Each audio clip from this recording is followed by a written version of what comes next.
Welcome back to my channel अर्थशास्त्र की नगरी। सो गाइज, जैसा कि आपने थंबनेल के अंदर देख ही लिया है, हम बात करने वाले हैं इकोनॉमिक्स के प्रैक्टिस पेपर के रिगार्डिंग। ये जो है डायरेक्टर ऑफ एजुकेशन की वेबसाइट पे जो एक प्रैक्टिस पेपर है इकोनॉमिक्स का। अगर आपके पास ये प्रैक्टिस पेपर नहीं है तो आप इसको जो है वेबसाइट से जाकर जो है डाउनलोड कर सकते हैं एड्यूडेल से। ठीक है, इकोनॉमिक्स का जो है ये सैम्पल पेपर है और सबसे अच्छी बात ये है हिंदी में जो है ये सैम्पल पेपर है। तो अगर आपने अभी तक इसको डाउनलोड नहीं किया, इसको डाउनलोड कीजिए और इसकी जो है प्रैक्टिस करने लग जाइए। बहुत अच्छे अच्छे क्वेश्चन, किस टाइप का एग्ज़ाम का पैटर्न रहने वाला है, किस किस टाइप के क्वेश्चन एग्ज़ाम में आने वाले हैं, एक क्वेश्चन हम जो है इसमें बहुत ही ज़्यादा डीप से करने वाले हैं। तो वीडियो जो है बहुत ही ज़्यादा इंपॉर्टेंट है, बहुत ही ज़्यादा ध्यान से क्वेश्चन को समझना है, करना है। देखिए, हम बात करते हैं सबसे पहले तो समष्टि अर्थशास्त्र की। ठीक है जी, समष्टि अर्थशास्त्र के अंदर देखो सबसे अच्छी बात क्या है, ये हिंदी में दे रखा है, क्योंकि हिंदी में आपको पता ही है कहीं पे भी आपको सैम्पल पेपर नहीं मिलेगा। बनाऊंगा तो मैं ही, वरना तो फिर मुश्किल ही है। देखिए जी, पहले क्वेश्चन में कहता है कि दिए गए युग्मों में से कौन सा गलत सुमेलित है। गलत बताना है हमें यहाँ पे, गलत कि कौन सा जो है गलत है। जैसे कि यहाँ पे लिखा हुआ है कि गैर टिकाऊ उपभोक्ता वस्तुएं जो होती है ना, वो वस्तुएं हैं जो एकल उपभोग में समाप्त हो जाती हैं। गैर टिकाऊ उपभोक्ता वस्तु, गैर टिकाऊ, देखो एक होती है टिकाऊ, एक होती है अर्ध टिकाऊ और एक होती है गैर टिकाऊ। गैर टिकाऊ को ही एकल उपभोग कहते हैं। तो भाई ये बात तो ठीक लिखी हुई है यहाँ पे। गलत वाला बताना है हमें। पूंजीगत वस्तुएं अन्य वस्तुओं और सेवाओं के उत्पादन में उत्पादकों द्वारा स्थिर परिसंपत्तियों के रूप में की जाती है। ये भी यहाँ पे भाई ठीक लिखा हुआ है। उपभोग वस्तुएं वह वस्तुएं जिनका उपयोग अन्य वस्तुओं के उत्पादन में नहीं किया जाता है। ये भी भाई बिल्कुल ठीक लिखा हुआ है। अंतिम वस्तुओं की बात करें तो वस्तुएं जिन्होंने अभी तक उत्पादन की सीमा रेखा को पार नहीं किया है। ये यहाँ पे गलत लिखा हुआ है, क्योंकि अंतिम वस्तुएं वो होती हैं जिन्होंने उत्पादन की सीमा रेखा को पार कर दिया है। तो हमें यहाँ पे गलत वाला पेयर बताना था, तो बाकी तो सारे पेयर सही लिखे हुए हैं। डी वाला जो पेयर है वो गलत लिखा हुआ है। तो इसका जो आंसर हो जाएगा आपका, वो हो जाएगा आपका डी जो है इसका आंसर हो जाएगा। देखो ये सब जो क्वेश्चन है कॉन्सेप्ट बेस्ड क्वेश्चन है। अगर आपका कॉन्सेप्ट क्लियर है तो आप इसको बहुत ही आराम से जो है कर सकते हैं। ठीक है, उसके बाद देखेंगे क्वेश्चन नंबर 2। क्वेश्चन नंबर 2 में जो है हमें यहाँ पे कह रहा है कि भाई हमें यहाँ पे पहले वाले में गलत बताना था और यहाँ पे हमें बताना है सही मिलान। पहले क्वेश्चन को ना ध्यान से पढ़ने ना, आपको करना क्या है, सही बताना है या गलत बताना है। हमें यहाँ सही बताना है। तो यहाँ पे जो है यहाँ पर जो है लिखा हुआ है कि सरकार जो है अत्यधिक धनी लोगों पर टैक्स बढ़ाती है। सरकार अत्यधिक धनी लोगों पर टैक्स बढ़ाती है। तो यहाँ पे देखिए ज़रा, यहाँ पे क्या लिखा हुआ है। ये सरकारी बजट का ये क्वेश्चन है। तो संसाधनों का पुनः आवंटन, तो क्या ये इसका है संसाधनों के पुनः आवंटन का? ये जो है ये तो इसका है। आय तथा संपत्ति का पुनः वितरण जो होता है, आय तथा संपत्ति की असमानता को कम करने के लिए ये किया जाता है। पहले का तो सी है। ठीक है, सरकार अपस्फीति की स्थिति में समग्र मांग बढ़ाने के दौरान अपना व्यय बढ़ाती है।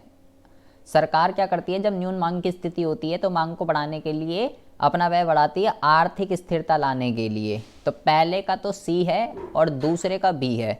तो इसका करेक्ट आंसर कहाँ लिखा हुआ है? इसका करेक्ट आंसर जो है वो यहाँ पे लिखा हुआ है। तो इसका जो आंसर हो जाएगा आपका, वो हो जाएगा आपका बी। दूसरे का जो आंसर है वो हो जाएगा आपका बी। उसके बाद इसमें एक आपको और में भी क्वेश्चन दे रखा है। कह रहा है भाई इसको जरा ध्यान से पढ़िए और बताइए असर्शन रीजनिंग। सरकार अपनी बजटीय नीतियों द्वारा आर्थिक स्थिरता प्राप्त करने का प्रयास करती है। तो भाई ये तो ट्रू है। मुद्रास्फीति के दौरान, मुद्रास्फीति जब महंगाई होती है, अधिमांग की स्थिति होती है, तो सरकार अपने व्यय को कम करके समग्र मांग को कम करती है। तो भाई ये भी ठीक लिखी हुई है। पहले हमें चेक करना होता है कि दोनों स्टेटमेंट सही लिखी हुई है या नहीं। तो दोनों स्टेटमेंट ठीक लिखी हुई है। फिर हमें ये देखना होता है कि जो रीज़न लिखा हुआ है ना, रीज़न असर्शन की सही एक्सप्लेनेशन दे रहा है या नहीं दे रहा। तो आपको ही देखना है बेटा कि भाई अधिमांग की जब स्थिति होती है मुद्रास्फीति की, तो क्या ये चीज हो, इससे इसके होने से क्या होगा, इससे इकोनॉमी, सरकार अपना व्यय कम क्यों कर रही है, ताकि इकोनॉमी में स्टेबिलिटी आए। तो इस नीचे वाले का रीजन का इससे कोई लिंक है? हाँ भाई लिंक है, यही तो लिखा हुआ था कि भाई स्टेबिलिटी लाने के लिए करती है। दोनों चीजें ठीक है और रीजन असर्शन की करेक्ट एक्सप्लेनेशन दे रहा है। तो इसका जो आंसर हो जाएगा आपका, वो हो जाएगा आपका ए। इन क्वेश्चनों को किस तरीके से करते हैं ये देख लीजिए आप। पहले आपको चेक करना है ये ट्रू है, ठीक है, ये भी ट्रू है, ठीक है। देखो अगर दोनों में से एक भी अगर फॉल्स हुआ ना, आपका काम बहुत आसान हो जाएगा। दोनों में से एक भी फॉल्स हुआ फिर कुछ करने की जरूरत ही नहीं होती। दिक्कत तब होती है जब दोनों ट्रू हो जाते हैं, तब दिक्कत क्रिएट होगी आपके लिए। दोनों में से एक फॉल्स होगा फिर क्वेश्चन को करना बहुत आसान हो जाता है, क्योंकि यहाँ पे सीधा सीधा लिखा रहता है कि कौन सा फॉल्स है, वही आंसर हो जाता है। उसके बाद हम कहते हैं क्वेश्चन नंबर 3 में, यदि सीमांत उपभोग प्रवृत्ति जो है, एमपीसी की बात कर रहा है, सीमांत बचत प्रवृत्ति से अधिक है, एमपीएस की बात कर रहा है, मतलब एमपीसी जो है वो ग्रेटर देन है एमपीएस से, तो गुणक का मान जो है वो क्या होगा। देखो हम ये जानते हैं कि एमपीसी और एमपीएस दोनों का मान एक होता है, ठीक है। तो कह रहा है भाई एमपीसी जो है ना वो ग्रेटर देन है एमपीएस से, मतलब मान लो ये 0.2, अगर देखो बराबर कब होंगे, 0.5 पे दोनों बराबर होते हैं। तो क्या कहते हैं एमपीसी की वैल्यू ज़्यादा कब होगी, जब एमपीसी की वैल्यू या तो 0.6 है, 0.7 है, 0.8 है या 0.9 है, तो ही जो है इसकी वैल्यू ज़्यादा होगी, ठीक है, ग्रेटर देन होगी किससे, जब उसकी वैल्यू 0.1, 0.2, 0.3 और 0.4 होगी। ये एमपीएस हो गया, ठीक है, ये एमपीएस हो गया, ये आपका एमपीसी हो गया। अब ए वैल्यू को प्लॉट करके देखिए के का मान क्या आएगा। के का देखो, के का जो फॉर्मूला होता है, के का जो फॉर्मूला होता है वो होता है 1 माइनस एमपीसी। तो मैं 0.6 रख के देखता हूँ, 0.6 रख के जब हम यहाँ पुट करेंगे 0.4 आएगा, दशमलव हटाएंगे ऊपर 0 आ जाएगा, तो ये आ जाएगा 10/4। तो 4 दूनी 8, 2 रह गए यहाँ पे, पॉइंट लगाएंगे 0, 4 पंजे 20, आंसर आया 2.5। आंसर कितना आया 2.5। अब मैं जो है 0.7 रख के देख लेता हूँ, 1 माइनस 0.7 तो ये 0.3 आएगा, ठीक है, यहाँ पे डेसिमल हटा देते हैं बेटा, तो ये आ जाएगा 3, 3 तिया 9, एक रह गया 0.0, 3 तिया 9, ये आया 3.5, मतलब 2.5 से 2.5 आ रहा है, 3.5 आ रहा है, मतलब ऊपर आ रहा है। तो यहाँ पे जो है क्या आंसर हो जाएगा इसका, इसका जो आंसर है ये हो जाएगा 2 से अधिक, 2 से अधिक आंसर आएगा इसका। तो कैसे क्वेश्चनों को सॉल्व कर रहा हूँ वो आप जो है बहुत ही ज़्यादा ध्यान से देखते रहिए। उसके बाद कहता है क्वेश्चन नंबर 4 में, अर्थशास्त्र की शिक्षिका निकिता जी जो है शिक्षार्थियों के साथ जो है निम्न अवधारणा पर चर्चा कर रही थी। क्या चर्चा कर रही है कि मेक इन इंडिया कार्यक्रम विदेशी मुद्रा की डैश में वृद्धि का कारण बनेगा और इससे देश के वर्तमान भुगतान संतुलन की स्थिति में डैश होगा। अब आप ये देख लीजिए, ये वाला जो क्वेश्चन है ये आपके प्री बोर्ड के अंदर आया था, अगर आपको याद हो तो, कि कुछ उद्योगों ने चीन से हटाकर अपना मैन्युफैक्चरिंग भारत के अंदर ला दिया। इससे मेक इन इंडिया को जो है प्रमोशन मिलेगी, इससे विदेशी मुद्रा की जो है क्या होगा, विदेशी मुद्रा की जो है पूर्ति के अंदर विदेशी मुद्रा आएगी हमारे पास, ठीक है, सप्लाई ज़्यादा आएगी और उससे जो है भुगतान संतुलन की स्थिति में सुधार होगा।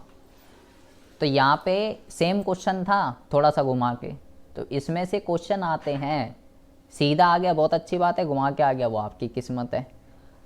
अब हम बात करते हैं क्वेश्चन नंबर 5 के रिगार्डिंग।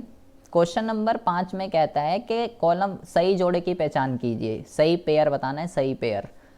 तो ऐसे क्वेश्चन बहुत आसान, देखो खुले बाजार की क्रियाएं, खुले बाजार की क्रियाएं कह रहा है राजकोषीय नीति का एक घटक है। तो भाई खुले बाजार की क्रियाएं तो मौद्रिक नीति का घटक होती है। सीमांत, तो ये तो गलत हो गया।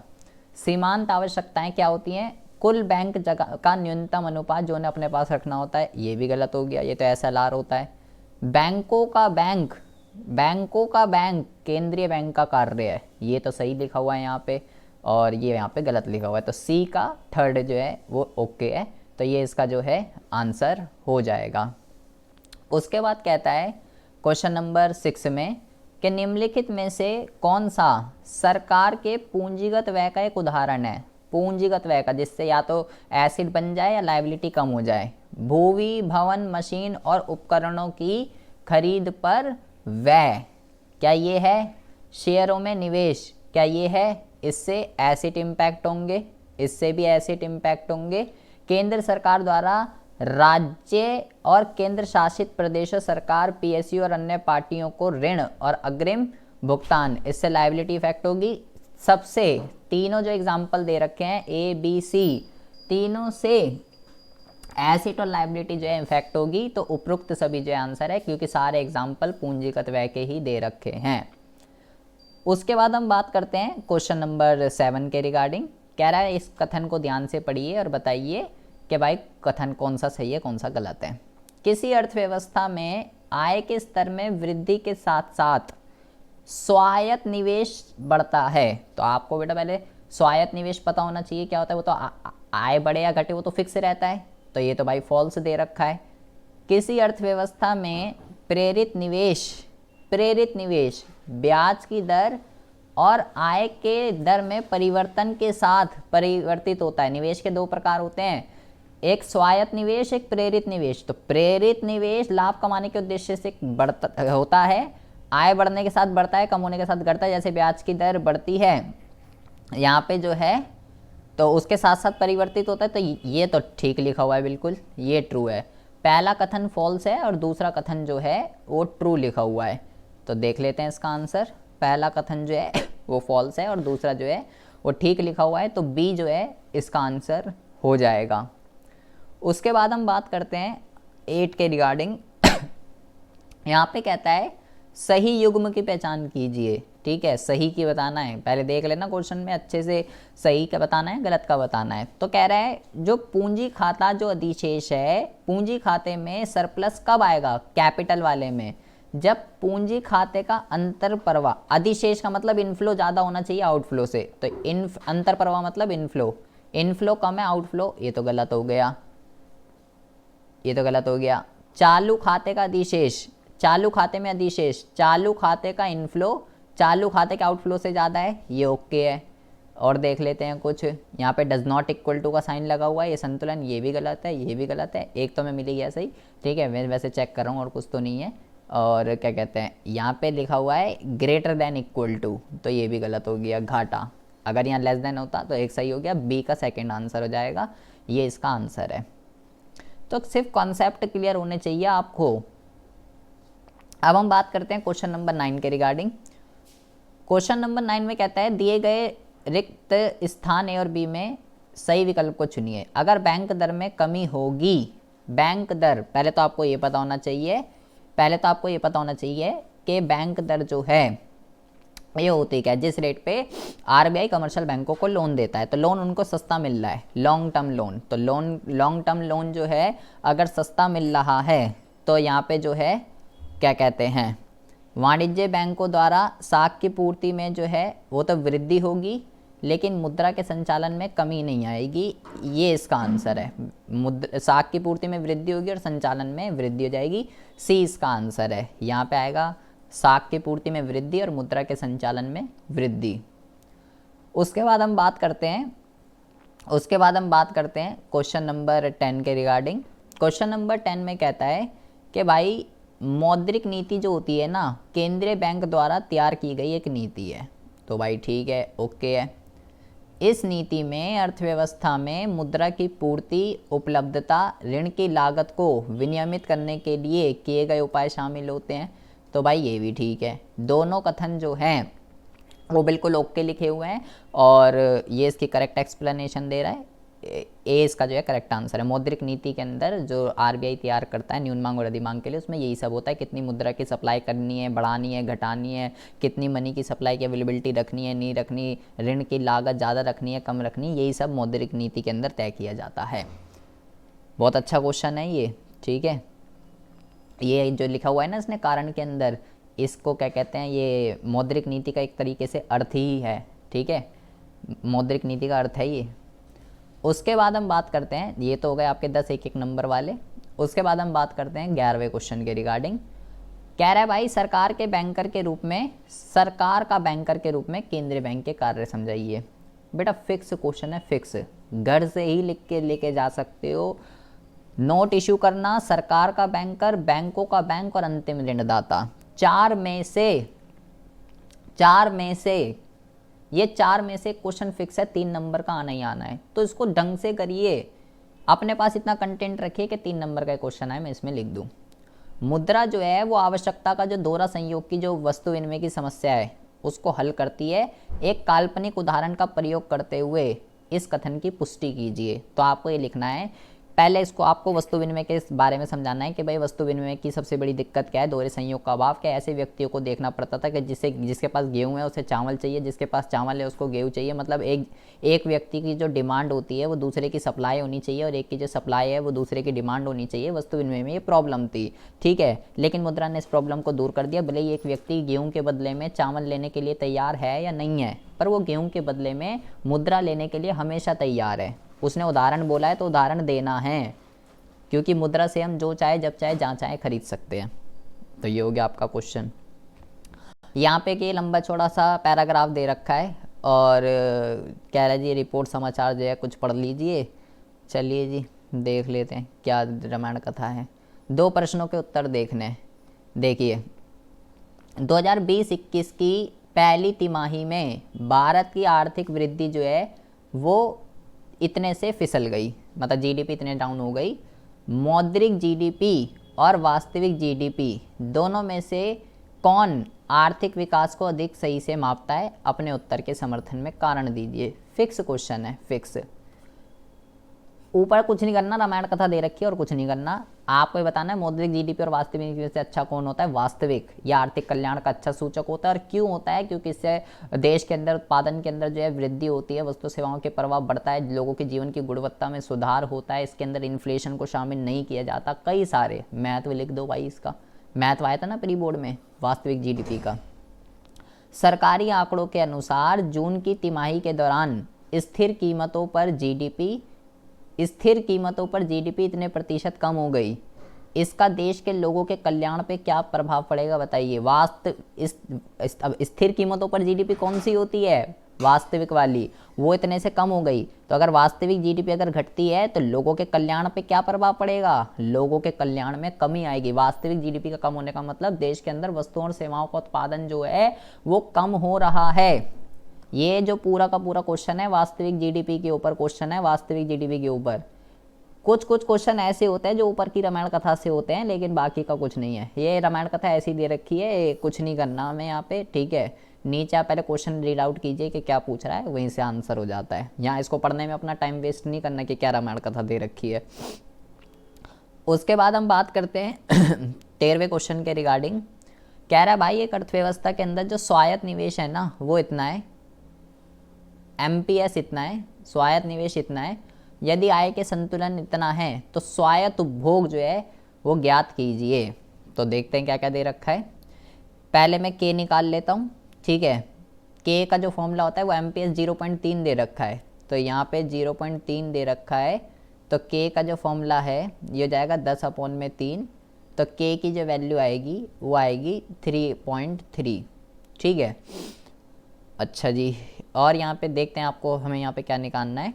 एक अर्थव्यवस्था में स्वायत्त निवेश इतना है और आय का संतुलन स्तर पर, यदि आय का संतुलन स्तर y जो है वो 1400 है, ठीक है। y जो है वो 1400 है और i जो है वो 360 है और एमपीसी एमपीएस सब दे रखा है, ठीक है।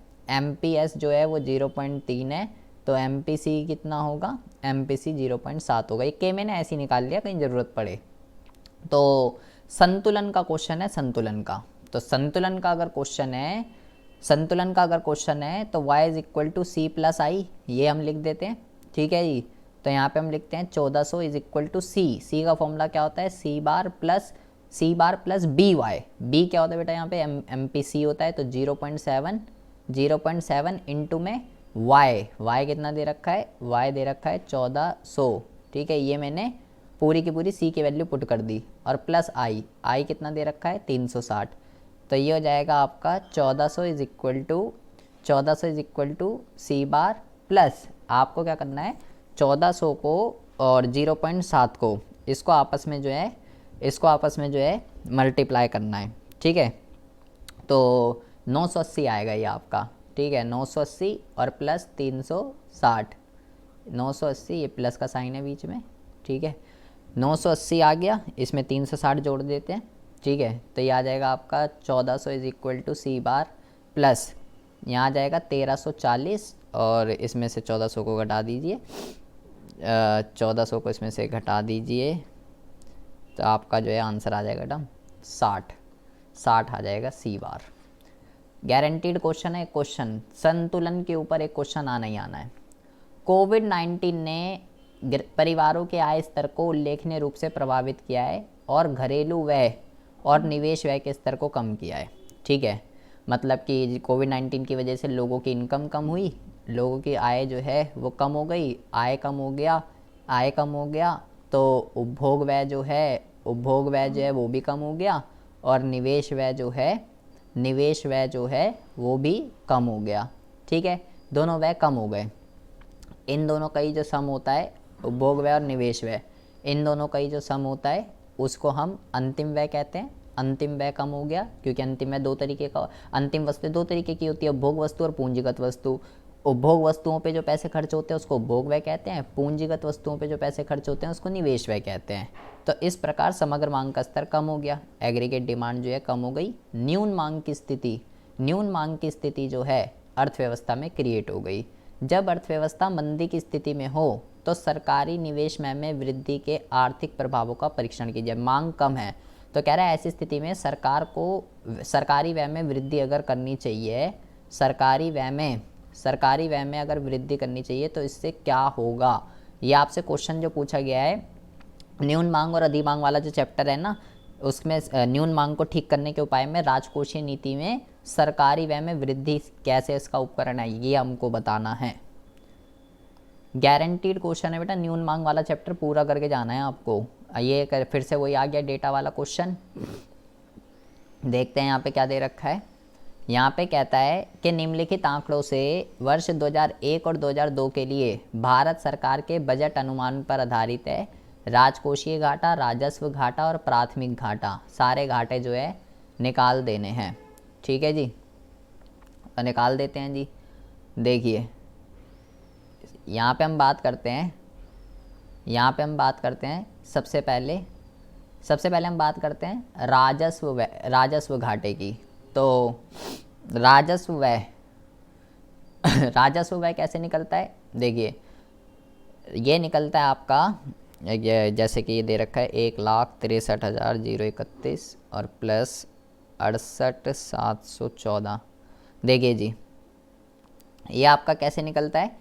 पहले हम राजस्व की बात कर रहे हैं। राजस्व प्राप्तियों में से ये आ जाएगा 3,10,566 में से माइनस कर दीजिए 2,31,745, ये माइनस कर दीजिए, आपका आंसर आ जाएगा राजस्व व्यय का, ठीक है। करके बता देता हूँ। 3,10,566 में से माइनस कर देना है 2,31,745, राजस्व घाटा आ जाएगा 78,821 रुपये, यह आ जाएगा राजस्व घाटा। राजकोषीय घाटे का मतलब क्या होता है, राजकोषीय घाटे का मतलब होता है उधार, सरकार ने जितना उधार लिया है तो ये आ जाएगा, ये राजकोषीय घाटा आ जाएगा, और इसमें से जो ब्याज का भुगतान है ये माइनस कर देंगे, ठीक है। ये इसमें से माइनस कर दो तो प्राथमिक घाटा आ जाएगा, ठीक है। तो 1,16,314 में से माइनस कर दीजिए 1,12,300, तो प्राथमिक आएगा 010। कैसे निकाला मैंने, पहले निकाला राजस्व, ठीक है। क्या करा मैंने, इसमें से क्या कहते हैं, राजस्व कैसे निकलेगा, इसमें से इसको घटा दीजिए, राजस्व आ जाएगा, ये राजकोषीय, और इसमें से ब्याज भुगतान माइनस कर दो तो आपका प्राथमिक। सीधा क्वेश्चन है, फॉर्मूले पता होने चाहिए बस आपको 3। उसके बाद हम बात करते हैं, कहता है मुक्त बाजार मतलब जहाँ पे डिमांड और सप्लाई काम करते हैं, विदेशी विनिमय दर कैसे निर्धारित होती है, आरेख द्वारा स्पष्ट कीजिए। तो भाई जहाँ पे डिमांड और सप्लाई आपस में बराबर हो जाती है वहीं पे इक्विलिब्रियम स्टैब्लिश हो जाता है। कारण बताते हुए इसको एक्सप्लेन कर देंगे, कारण बताते हुए कि निम्नलिखित को चालू खाते में, पूंजी खाते में और भुगतान संतुलन के क्रेडिट या डेबिट पक्ष में कहाँ पे दर्ज किया जाएगा। ऐसे क्वेश्चन भी फिक्स है। मशीन का आयात तो मैं बार बार बता चुका हूँ, चालू खाते में आएगा, ठीक है, और चालू खाते के डेबिट पक्ष में, ठीक है, चालू की क्योंकि पैसा जाएगा। विदेशों से निवेश इन्वेस्टमेंट फ्रॉम अब्रॉड, तो पूंजी खाते में क्रेडिट पक्ष में पैसा, जिससे पैसा इससे पैसा आएगा, ठीक है, ये बात ध्यान रखनी है। ऐसे क्वेश्चन भाई फिक्स है, एग्जाम में आने ही आने हैं। उसके बाद हम बात करते हैं क्वेश्चन नंबर 16 के रिगार्डिंग। क्वेश्चन नंबर 16 में आपको जो है नेशनल इनकम का क्वेश्चन दे रखा है बेटा। कह रहा है निम्नलिखित आंकड़ों से जो है सरकारी अंतिम उपभोग व्यय का जो है मान ज्ञात कीजिए। सरकारी अंतिम उपभोग व्यय का मान ज्ञात कीजिए, ठीक है। तो मैंने इतने क्वेश्चन आपको करा दिए हैं नेशनल इनकम के। आई होप आपको अब कोई दिक्कत नहीं होने वाली है। देखिए जी, हम निकालते हैं सबसे पहले जीडीपी एट एमपी, क्योंकि व्यय विधि का क्वेश्चन है, ठीक है जी। तो क्या होता है, निजी अंतिम उपभोग व्यय, सरकारी अंतिम उपभोग व्यय। पहले हम निजी अंतिम उपभोग व्यय देखते हैं कि निजी वाला जो है कितना दे रखा है। निजी वाला दे रखा है 40,000, ठीक है।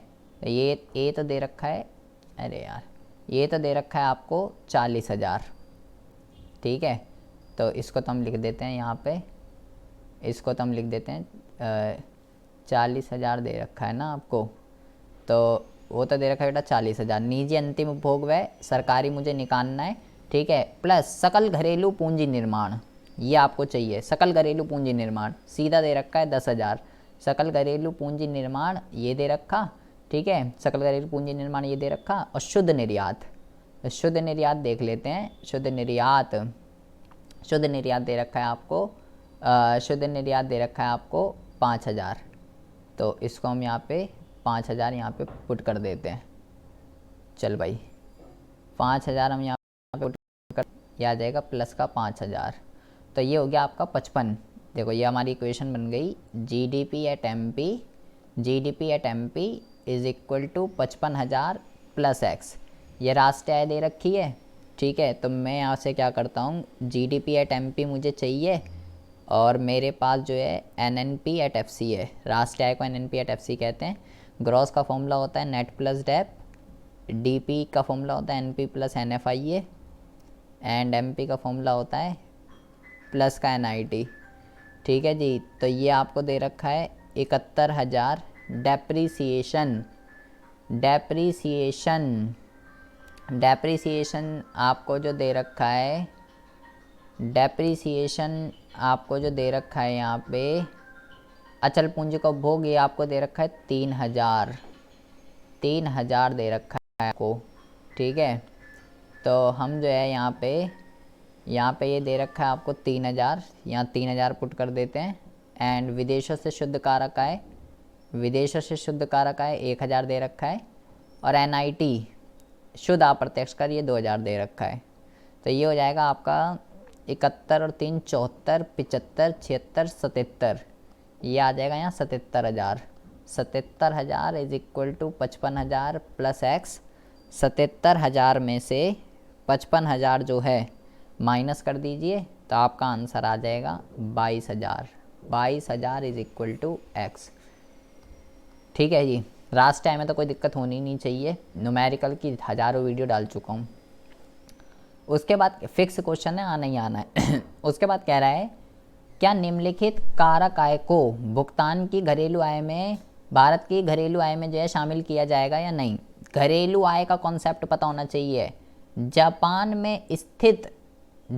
में स्थित भारतीय दूतावास में कार्यरत जापान के निवासी कर्मचारियों को क्षतिपूर्ति, मतलब जापान में एक बिल्डिंग है भारत की, जो भारत का दूतावास है, उसमें एक जापानी काम कर रहा है, उसको कंपनसेशन दिया गया है, तो ये ऐड नहीं किया जाएगा, क्योंकि वो जापानी तो वो वहीं का है भाई, यहाँ का नहीं है, ठीक है।